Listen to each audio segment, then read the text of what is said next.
My dad screamed. "If you don't take care of your sister, you re-fired." My sister smirked and took another sip of my wine like she'd already won. They expected me to fold the way I always had. Instead, I looked my father in the eye and said, "Tomorrow, I start a new job in Los Angeles." I waited for the shock to spread across their faces, then finished him off. "And by the way, I sold this house." That's when they realized I wasn't their doormat. I was their last safety net, and it was already gone. This is the story of how I escaped my toxic family, and how everything started unraveling 3 months ago, with a phone call in the middle of the night. My name is Roxanne. I am 30 years old. I was sound asleep after a grueling week managing the marketing department for my father's furniture company, when the shrill ringtone pierced through the silence. My hand fumbled in the dark to grab the device, seeing the caller ID flash the name I dreaded most.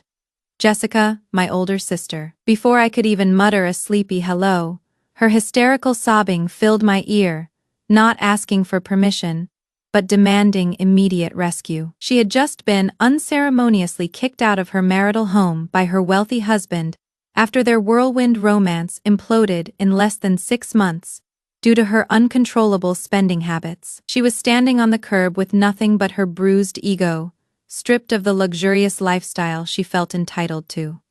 "Roxanne, pick up. He threw me out just because I bought a few things." Jessica screamed into the phone, her voice thick with tears and entitlement. "You have to let me stay with you. I have nowhere else to go, and Dad said you have plenty of space." I immediately sat up in bed, my stomach churning at the thought of living with her. I tried to protest, reminding her that my house in Louisville was my private sanctuary, a modest space I bought with my own savings that wasn't equipped to handle her high-maintenance personality. "Jessica, my house isn't a hotel. Cannot you stay at a hotel or go to Dad's place?" I asked, trying to set a boundary. "Dad's place is being renovated. You know that. Stop being so selfish, Roxanne. It is just for a few weeks until I get my settlement." She snapped back the tears, instantly vanishing now that she needed to manipulate me. Against my better judgment, and worn down by her guilt-tripping, I reluctantly agreed a decision I would regret almost immediately. The day Jessica arrived was nothing short of a nightmare that exceeded my worst expectations. I had cleared out the guest bedroom expecting her to arrive with a couple of suitcases appropriate for a temporary stay. Instead, a massive moving truck pulled into my driveway, blocking the sidewalk and annoying my neighbors. I watched in disbelief as movers began unloading box after box of designer clothes, shoes, and accessories she had managed to salvage. Before I could stop them, my organized living room was transformed into a storage unit for her material obsessions. The entryway was barricaded by towers of shoeboxes, and my furniture was buried under mountains of coats that were completely impractical for our climate. When Jessica finally stepped out of her taxi, she didn't look like a woman in distress. She looked like a queen surveying a disappointing kingdom. She walked past me without a thank you, wrinkling her nose as she scanned the open concept living area. "Is this it?" she asked, looking around with disdain. "How do you even breathe in such a tiny box?" "I feel claustrophobic already." I bit my tongue and showed her to the guest room I had prepared. She took one look at the queen-sized bed and scoffed, crossing her arms over her chest. "I cannot sleep in here, Roxanne. It is too small for my energy right now," she declared firmly. "You take this room. I need the master suite. I need the ensuite bathroom for my skincare routine, and to heal from my trauma." "Absolutely not," I replied, my voice hard. "This is my house.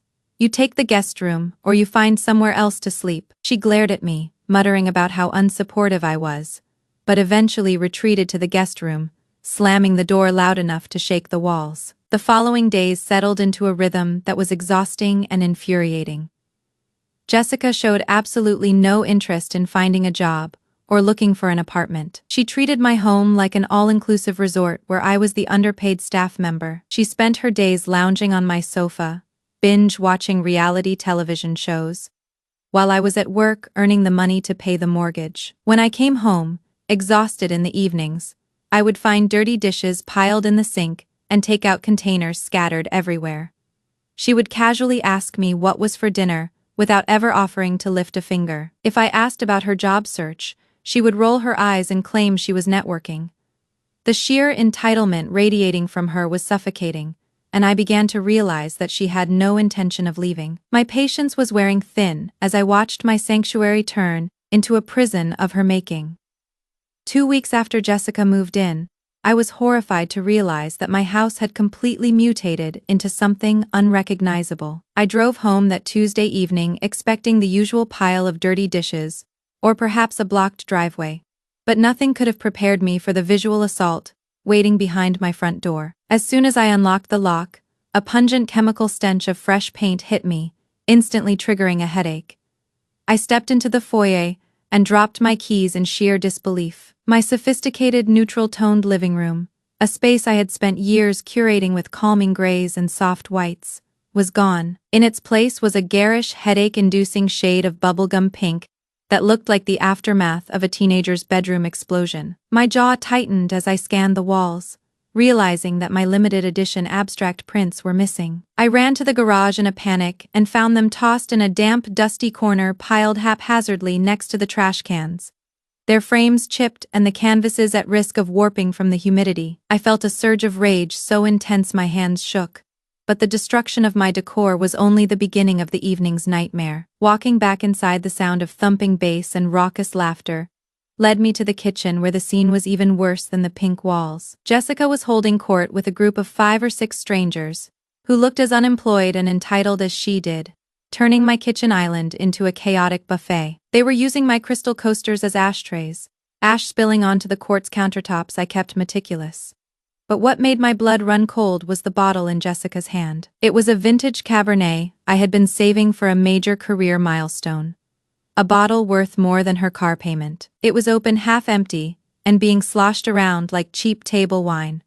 While she laughed at some joke a guy with muddy boots was telling while sitting on my pristine white bar stool, I stormed over, snatching the bottle from the table before another drop could be wasted, the sudden movement silencing the room.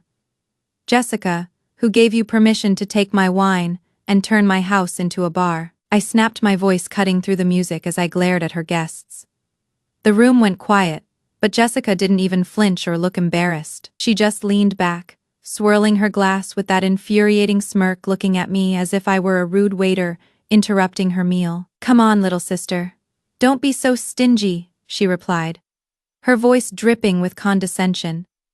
"These bottles were just gathering dust in that cabinet. It is a crime to let them sit there. I am just helping you enjoy them. Besides, my friends were thirsty, and a good hostess always provides the best." I looked around at the mess, realizing the invasion went deeper than just the living room. Earlier, I had gone upstairs to quickly change, and found my personal bathroom ransacked, my specialized face creams imported from France and incredibly expensive were left uncapped and drying out on the counter. A limited edition lipstick lay smashed into the sink drain, destroyed with a carelessness that felt intentional. She hadn't just used them, she had destroyed them, treating my personal sanctuary and my hard-earned belongings as free samples for her amusement. The violation of privacy made my skin crawl, but her public dismissal of my feelings was the final straw. "I want everyone out now," I demanded, looking at her group of sycophants who were still eating my food. "This is a private residence, not a nightclub, and you are not welcome here." Jessica rolled her eyes and let out a dramatic sigh, turning to her friends with a look of mock apology. "See what I have to deal with. She is such a bitter, boring old aunt. She is just jealous because she has to work all day while we actually know how to live. Sorry guys, the fun police have arrived." Her friends snickered, looking at me with pity, as if I was the intruder in my own home, before slowly shuffling out, leaving a trail of cigarette, ash and sticky floors behind them. When the door finally closed, I confronted her again, trembling with anger, telling her she had no right to alter my house or steal my property. She stood up, walking close to me, violating my personal space with a menacing look that erased her previous playfulness. "Let's get one thing straight, Roxanne. Dad sent me here. He wants me to be comfortable because I am going through a hard time. If I want pink walls to lift my mood, I get pink walls. If I want to drink wine to relax, I drink wine. I am his favorite, Remember, you are just the one who pays the bills. So stop whining and go clean up this mess. I have a headache from your screaming. She brushed past me, bumping my shoulder deliberately, and headed toward the master bedroom. My bedroom, which she had been eyeing since day one, leaving me standing alone in the pink nightmare she had created, realizing that this was no longer a visit. It was a hostile takeover. On the first Monday morning of the month, the piling bills pushed the tension to a breaking point. I was sitting at my kitchen island sipping lukewarm coffee before heading to the office, when my phone buzzed with a notification from my bank that nearly made me drop my mug. The supplementary credit card I had foolishly given to Jessica, strictly for groceries and household essentials, had just been declined. I frantically opened the banking app, expecting to see a fraud alert, or perhaps a double charge.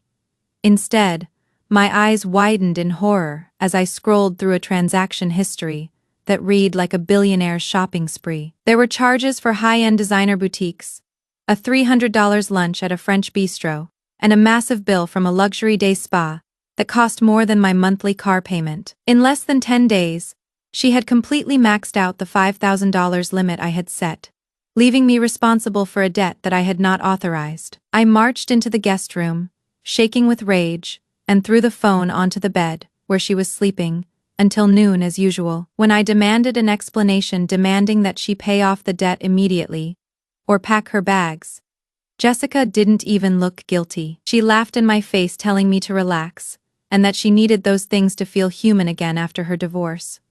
When I refused to back down and told her she had until tonight to leave, her demeanor shifted instantly. She pulled out her phone, her face twisting into a mask of fake sorrow, and dialed our father. I listened in disbelief as she sobbed into the receiver, lying through her teeth, that I was screaming at her over a few dollars for food, and that I was threatening to throw her out onto the street to starve. She hung up with a smirk, whispering, "You are in trouble now," before rolling over to go back to sleep. I drove to work with a knot of anxiety in my stomach, hoping that my father would at least listen to reason during business hours. I was wrong. Less than an hour after I arrived at my office, the peaceful hum of the marketing department was shattered. My father, Marcus, stormed through the glass doors of the main lobby, like a bull seeing red. He didn't stop at the reception desk to sign in. He shoved past the bewildered receptionist, shouting my name, loud enough for the entire floor to hear. I rushed out of my cubicle, mortified, trying to intercept him before he caused a bigger scene. But the damage was already done. Colleagues were peering over their monitors, whispering as my father grabbed me by the arm and practically dragged me toward the conference room. He didn't care about my reputation or the professionalism I had worked so hard to build. To him, I was just a disobedient child who needed to be disciplined publicly. He shoved me into the glass-walled conference room, not bothering to lower the blinds, putting our dispute on display for everyone outside to see. Before I could even open the banking app to show him the evidence of Jessica's theft, he slammed his fist onto the mahogany table, the sound echoing like a gunshot. He refused to look at the numbers. In his eyes, Jessica was the fragile victim who had lost everything, and I was the cruel, heartless sister kicking her while she was down. He ranted about family loyalty, accusing me of being petty and calculating over money when my sister's mental health was at stake. He ignored the fact that she was stealing from me. He only saw that I was making his favorite daughter cry. The air in the room grew cold as he leaned in his face inches from mine, his eyes burning with an intensity that terrified me. My father pointed a shaking finger at my face and shouted, "I don't care if you are right or wrong, your duty is to support your sister. If you dare kick her out, I will fire you immediately." I felt tears of frustration pricking my eyes, but I stood my ground, my voice trembling but firm. "Dad, this is my private house, my money. You cannot use work to force me to support a lazy person." My defiance only fueled his anger. He straightened up, buttoning his suit jacket with a chilling calmness that was far worse than his shouting.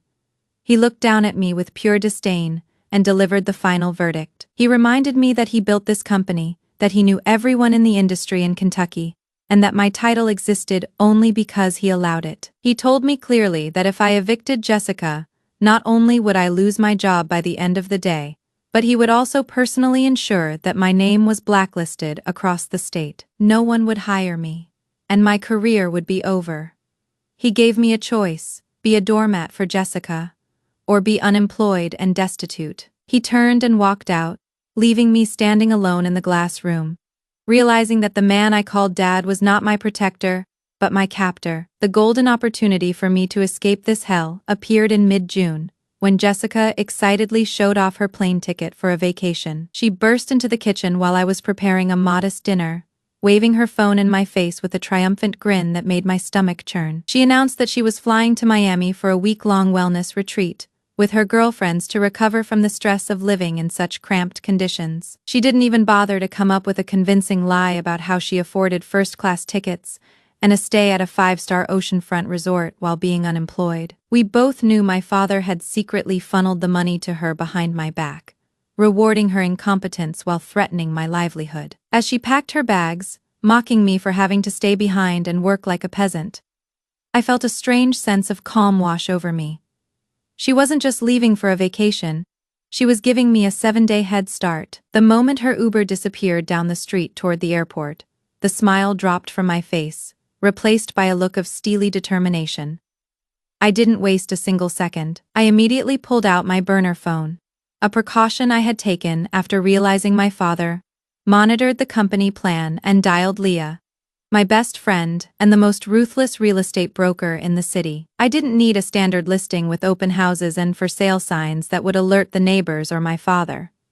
I needed a ghost sale. I told Leah to activate the cash offer contingency we had discussed over whispered coffees weeks ago. I needed an investor who would buy the property, as is no questions asked, with a closing date of less than 5 days. Leah didn't ask why. She simply said, "Consider it done," and went to work. While Leah handled the house, I finalized the other half of my escape plan that I had been cultivating in the shadows. For the past month, I had been taking long lunches to interview via Zoom from my car, and staying up until 3 a.m., perfecting my portfolio.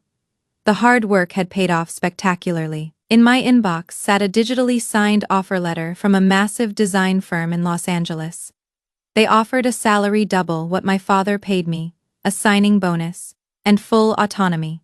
Everything my father had denied me. I accepted the offer with a shaking hand, feeling the heavy chains of my father's control begin to crack. I spent the next 2 days in a blur of adrenaline, forwarding important documents to a new secure email address, and slowly erasing my digital footprint from the family company's servers. By Thursday, Leah had performed a miracle.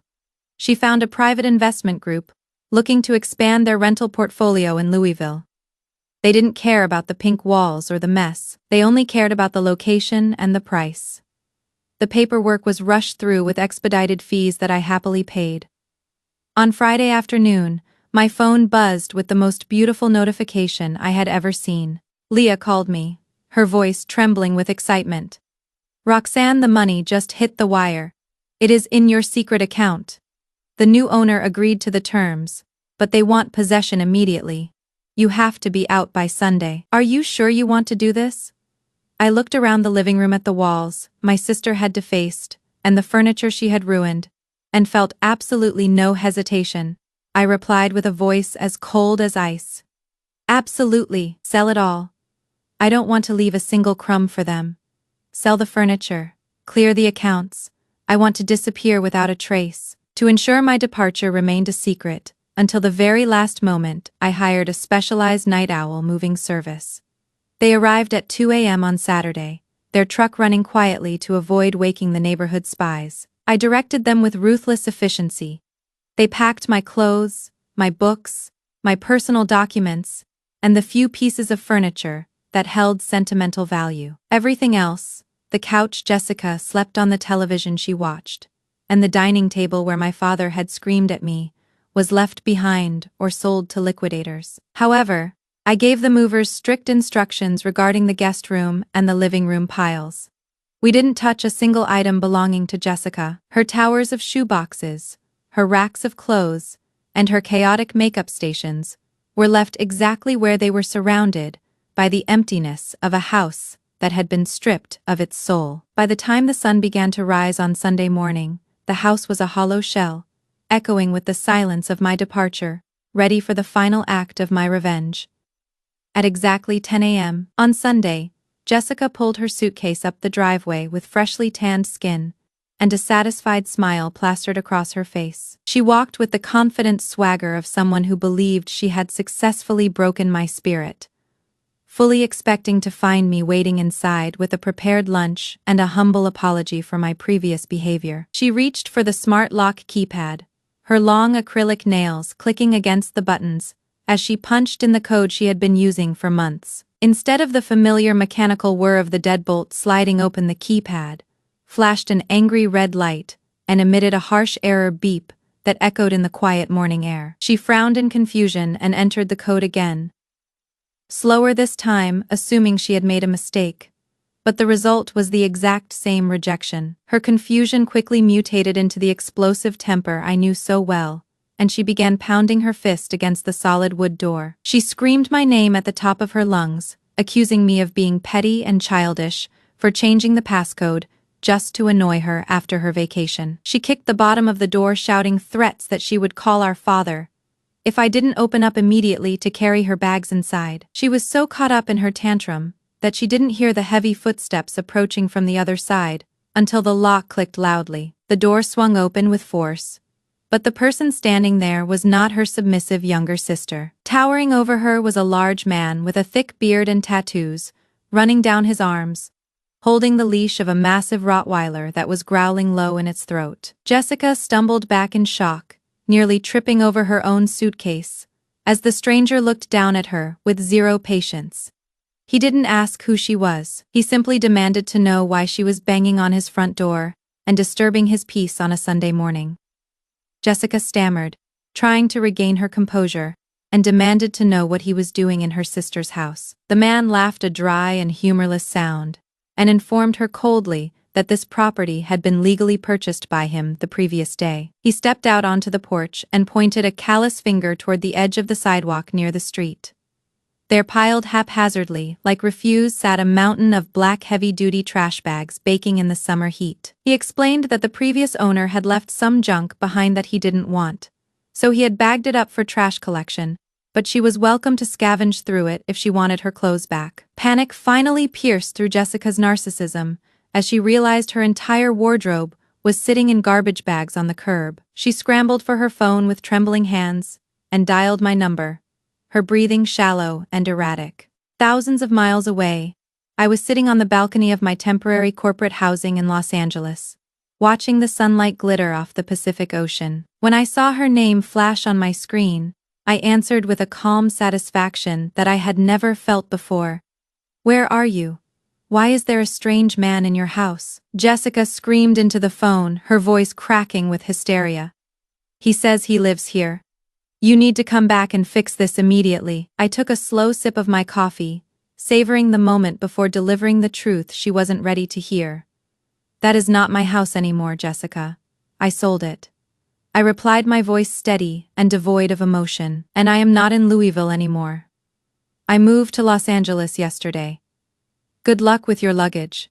I hung up before she could scream again, blocking her number immediately after. Back in Louisville, Jessica stood frozen on the lawn staring at the phone in disbelief, before frantically dialing the only person she thought could save her. Our father Marcus arrived 20 minutes later, screeching his luxury sedan to a halt in front of the house, ready to fire me on the spot for this insolence. He stormed up to the new owner, puffing out his chest, and demanding to see the deed, claiming that the sale was fraudulent because he hadn't authorized it. The new owner, unbothered by Marcus's bluster, simply went inside and returned with a copy of the closing documents. Marcus snatched the papers, his eyes scanning the lines desperately for a loophole.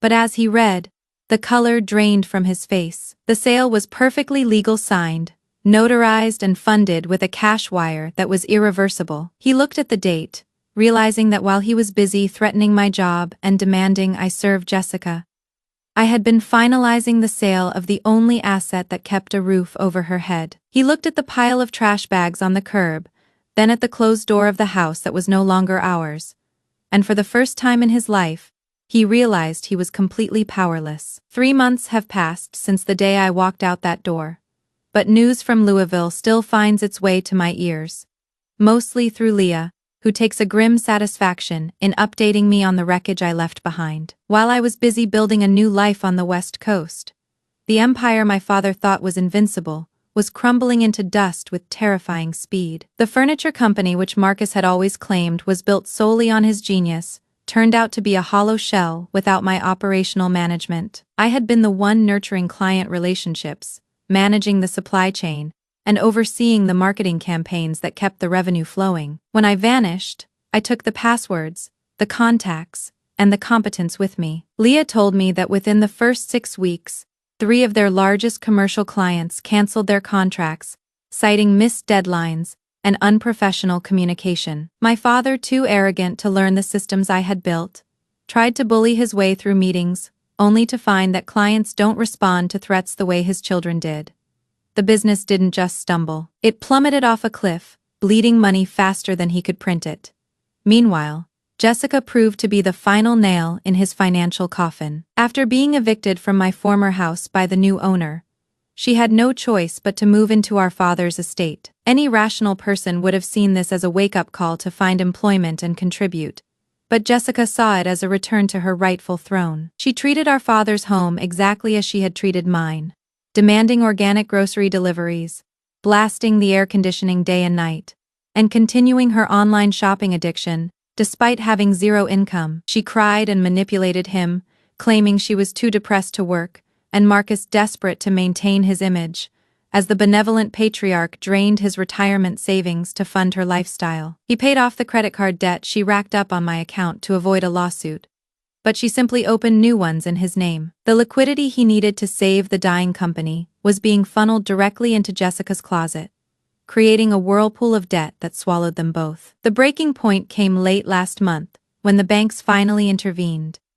With the company's credit lines frozen and his personal savings depleted, Marcus faced a humiliation I know he never imagined: foreclosure. To pay off the massive accumulation of Jessica's debts and try to salvage the remaining scraps of the business, he was forced to sell his own home, the sprawling 4-bedroom colonial house that was the symbol of his status in Kentucky. Leah sent me the listing link. It was sold for under market value for a quick cash injection, echoing the exact move I had made 3 months prior. The irony was poetic. The man who threatened to destroy my career if I didn't provide housing for his favorite daughter had now lost his own housing because of her. The reality of their new life is a stark contrast to the luxury they felt entitled to. Leah learned through mutual acquaintances that they are now living in a cramped 2-bedroom apartment in a rundown complex on the outskirts of the city, a place with thin walls, peeling paint, and a lingering smell of dampness. The dynamic between them has shifted from codependency to toxic resentment. Neighbors have reportedly complained about the screaming matches echoing from their unit late at night. Jessica blames our father for losing everything and failing to provide for her, while Marcus screams at her for being a parasite who bled him dry. They are trapped together in a prison of their own, making miserable and hating each other, yet unable to separate because neither has the means to survive alone. It was in the middle of a strategy meeting at my new job that my phone buzzed with a notification from the blocked messages folder. My father had been trying to call me for weeks, but I had directed all legal communication through Leah. However, one voicemail managed to slip through the cracks of my service provider. I stepped out onto the balcony of my office looking out at the palm trees, and decided to listen to it just once, to confirm that I had made the right choice. The voice that played was unrecognizable, cracked, desperate, and stripped of all its former arrogance. "Roxanne, it is Dad. Listen. I was wrong." His voice trembled, breaking with a sob that sounded pathetic rather than sad. "The company is going under. I don't know the login for the vendor portal. Please, you have to come back. I will make you a partner. I will even kick Jessica out if that is what you want. Just come back and fix this." I listened to the message until the very end, feeling absolutely nothing but a cold confirmation of who he really was. He wasn't sorry for how he treated me. He was sorry that he was losing money. He was willing to throw his beloved Jessica onto the street the moment she became a liability, just as he had tried to throw me away when I refused to be a servant. I didn't reply. I didn't feel a surge of pity or a desire to gloat. I simply pressed the delete button, erasing his voice from my life. Just as I had erased his influence and walked back into my meeting, leaving them to rot in the ruins they had built. One windy afternoon on Santa Monica Beach, I sat alone, quietly, looking back at the stormy journey that had passed. The rhythmic sound of the waves crashing against the shore replaced the yelling and chaos that used to define my daily existence. Here in Los Angeles, I am no longer defined by my last name or my father's looming shadow. I have successfully built a solid reputation at my new firm, where I was recently promoted to a senior strategy role. My colleagues respect me not because of who my father is, but because of my ideas, my work ethic, and the results I deliver. For the first time in my life, I walk into meetings with my head held high, knowing that my seat at the table is something I earned entirely on my own merit, without any strings attached. I also finally purchased a place of my own, a modest studio apartment in a quiet neighborhood, just a few blocks from the water. It isn't a sprawling estate like the one my father lost, nor is it the house in Louisville that held so many bad memories. It is small, cozy, and completely mine. I painted the walls a soothing sage green, because that is what I wanted, and there isn't a single speck of unwanted pink paint in sight. The best part is the door. When I lock it at night, I know with absolute certainty that no one is going to burst in, demanding my bed, stealing my food, or destroying my peace. I have total control over who steps across my threshold, and for the first time, my home is truly my sanctuary. Last weekend, Leah flew out for a business trip, and we met for drinks on a rooftop bar overlooking the city lights. It was a surreal moment to sit there with the woman who helped me orchestrate my escape, looking down at the sprawling metropolis that is now my home. We raised our glasses of champagne and made a toast not to revenge, but to survival. We clinked glasses to the most terrifying and courageous decision I ever made, the decision to surgically remove the toxic tumor that was my family. Leah laughed, telling me that I looked 10 years younger without the weight of their drama dragging me down, and she was right. I felt lighter, as if gravity had less of a hold on me here. The contrast between my life and theirs could not be more stark. While I am sitting here breathing in the salty ocean air planning my next weekend getaway, Marcus and Jessica are likely in their damp apartment arguing over whose turn it is to pay the electric bill. They are waking up every day to the harsh reality of their own incompetence, forced to navigate a world that no longer caters to their delusions of grandeur. They are paying the price for their arrogance day by agonizing day. I don't wish them harm, but I certainly don't wish them well. They are simply ghosts to me, now fading memories of a life I have outgrown. As the sun began to set over the Pacific, painting the sky in brilliant hues of orange and purple, I smiled. I took a deep breath, filling my lungs with freedom, and turned my back to the east. I will never look back. This painful journey taught me that shared DNA is not a license for abuse. We are often conditioned to believe that we must tolerate toxicity, disrespect, and exploitation simply because it comes from family. That is a lie. True family supports you. They do not drain you dry and threaten your livelihood to serve their own selfishness. The second lesson is that financial independence is the ultimate form of freedom. Money isn't just currency, it is the power to say no, the power to walk away, and the power to build a fortress that no one can invade. If I hadn't saved my own money and owned my own assets, I would have been trapped in that cycle forever. Finally, being decisive is the only way to save yourself. You cannot negotiate with parasites. You have to cut them off completely, or they will consume you until there is nothing left. Thank you so much for listening to my story until the very end. It wasn't easy to relive these memories, but I hope my experience gives you the courage to set your own boundaries. If you have ever dealt with toxic family members, or had to make a hard choice to save yourself, please share your thoughts in the comments below. Don't forget to like and share this video. It helps more than, stay strong.